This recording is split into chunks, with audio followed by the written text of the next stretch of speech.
Here's a common mistake I see cyclists make with their on-bike nutrition that makes their legs feel empty. One standard practice here at Velo is making sure that everybody's eating at least 60 grams of carbohydrate per hour, even when it's an aerobic ride. If it's really steady and only for an hour, about 30 grams of carbohydrate is the minimal amount that I suggest that everybody uses. Doing it that way, make sure that you've got plenty of energy and glycogen stores in the muscle, that you're not running too low, which is affecting recovery and tougher training sessions to come. Now that I've got that out of the way, here's the reason I see cyclists on long rides start to fail, and it's a real easy fix.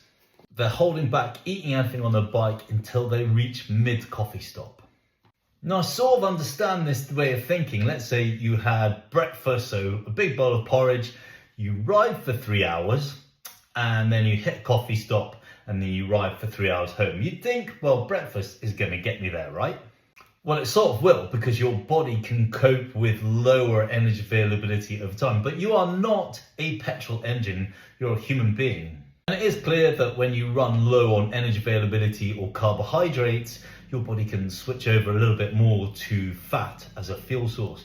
But you shouldn't think of yourself as a car with an energy tank that you can run empty and then start running on fat. On the output, your body's clever, so it uses more carbohydrate at some points and more fat at another, so it's quite flexible in itself.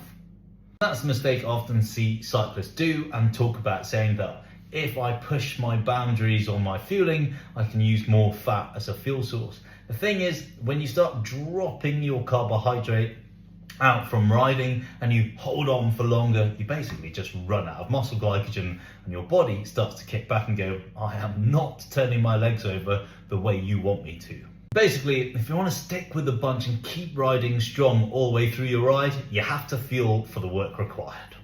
Are you guilty of holding out for the coffee stop? Let me know in the box below.